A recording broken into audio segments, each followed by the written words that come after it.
Very good morning. Today I am going to discuss on the most important topic of modern India, that is moderate phase of Indian National Congress. Dear friends, we know the history of freedom movement is one of the illustrious, one of the greatest event not only in India but also in the world. So let us have a discussion on the importance of moderate phase of Indian National Congress or Indian independence movement. Dear friends, the 19th century, the reforms movements had led to an intellectual awakening in India. A major result of this was the emergence of political organizations in different parts of the country. After formation of Indian National Congress, Indians' freedom fight started against British rule, and henceforth the national movement was started through the three broad phases. First is the moderate phase. The period of this early nationalism was from 1885 to 1905, and the second phase is extremist or the period of the militant nationalism,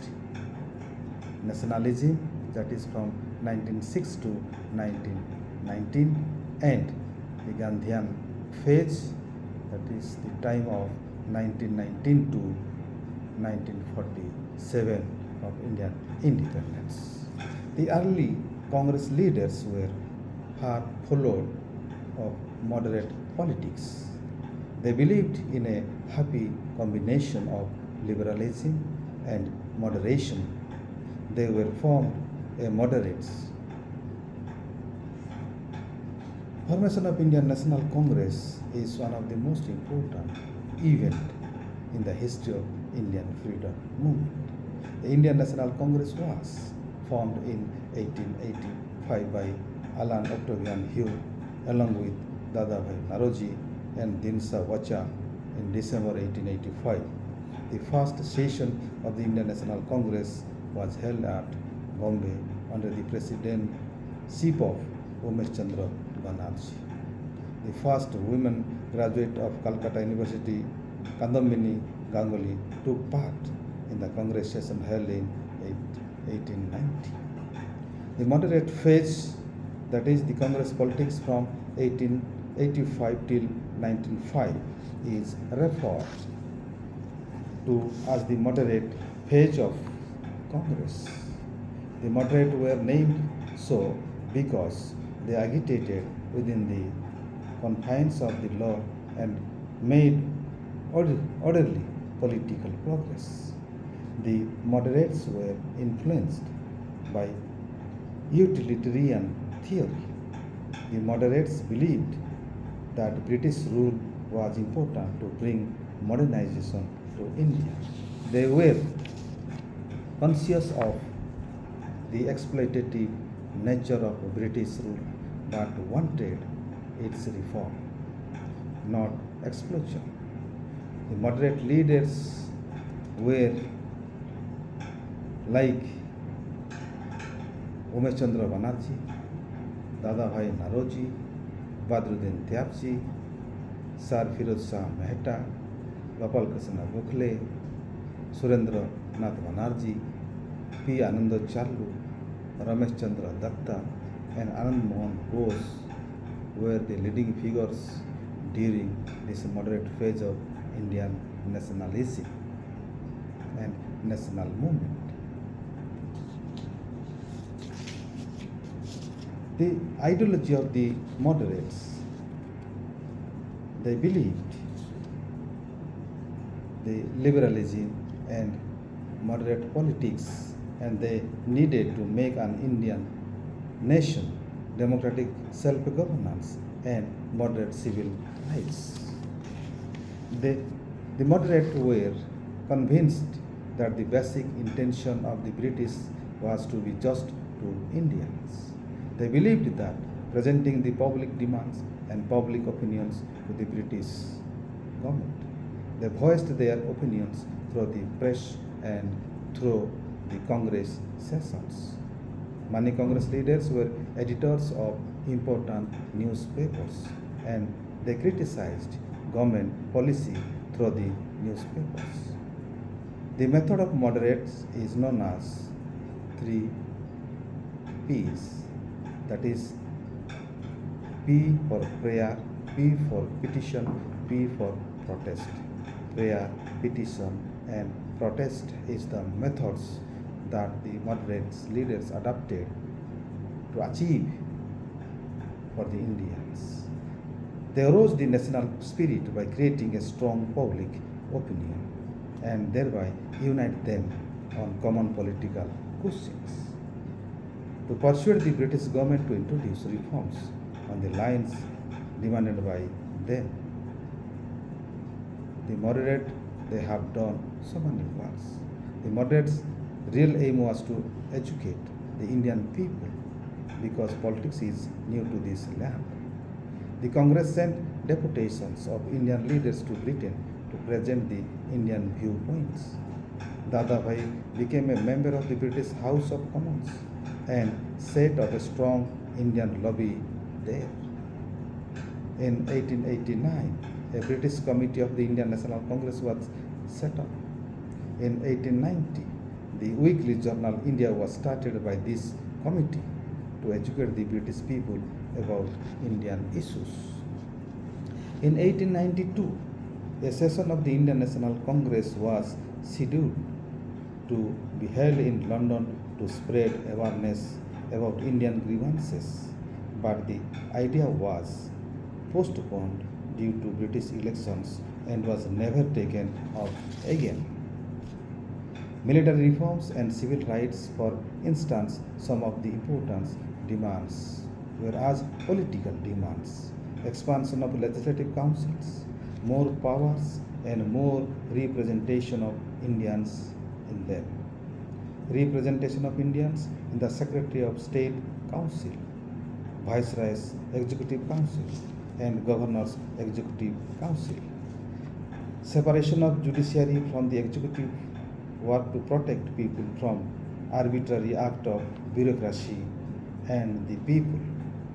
Formation of provincial councils, abolition of Indian councils, more opportunities for Indians in civil service and simultaneous examinations for Indian civil service in London and also in India.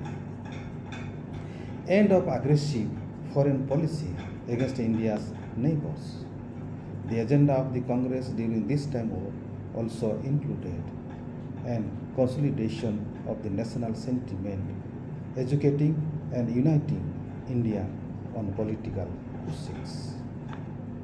The economic demands of the moderate leaders were as end of economic drain, inquiry into the economic and industrial condition of the country, reduction of the land revenue taxes, abolition of salt tax, encouragement to modern industry through direct government aid, government of agricultural banks,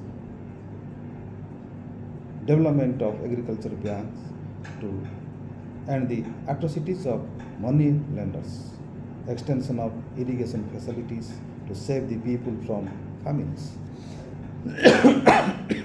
introduction of permanent settlement in other part of the country. In military demands, the moderate leaders demanded the repeal of Arms Act, appointment of Indians to commissioned ranks in the army, reduction of the military expenditure, and in the social demands, more expenditure on welfare activities, education, health, sanitation, civil rights like freedom of speech through association and press, basic human rights for Indian workers in South Africa and elsewhere in the empire, improvements in the condition of plantation laborers, timely justice and reduction in the litigation costs, sympathetic behaviors of the police and other government officers towards the common people. Europeans were paid hefty salaries, which made Indian administration very costly. Their pensions were paid in England, which added to the drain of wealth from India. It was hoped that Indian bureaucrats would be more responsive to Indian needs.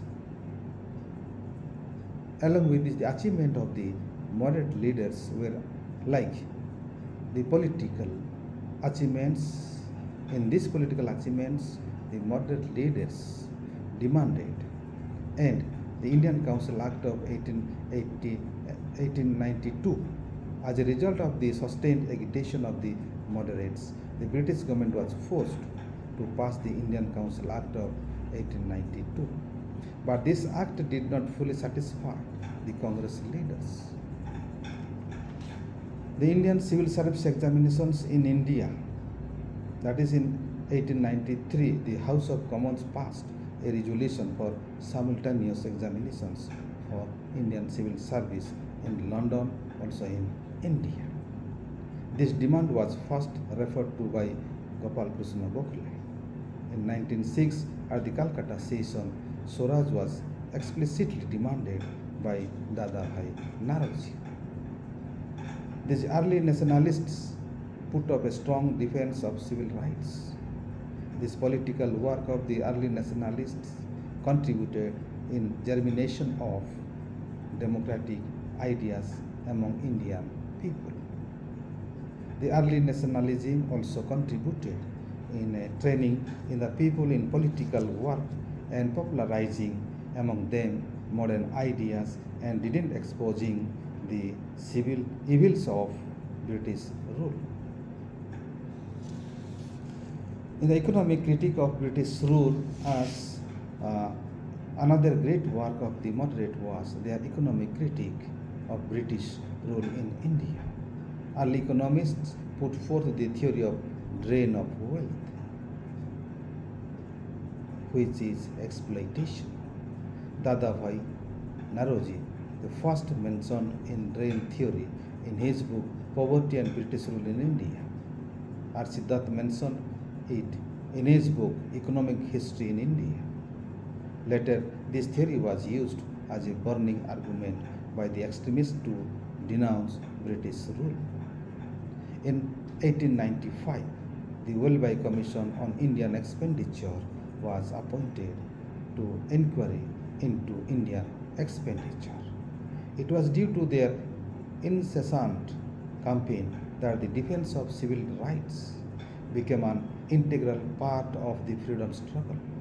Consequently, there was a great public outrage at the arrest of Tilak in 1897 and at the arrest and deportation of Pune leaders, the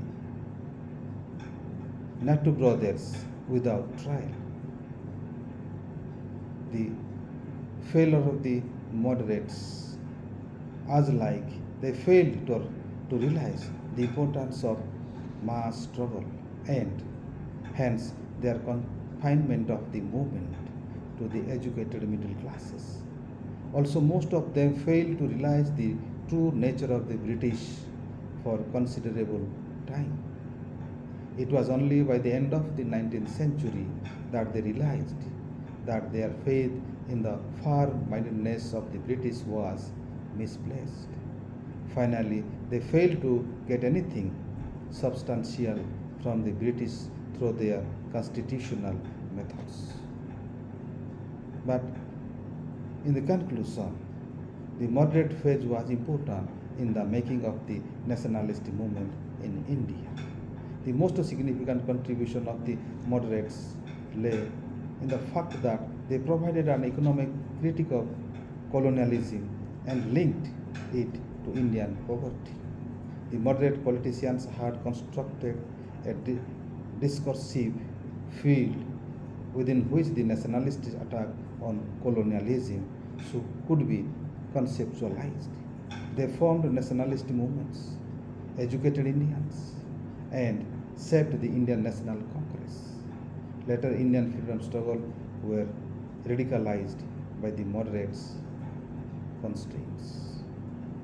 This is the formation, role of moderates, achievement and failure of moderate leaders and moderate phase of Indian freedom fighters, those who have contributed a lot to achieve the Indian freedom.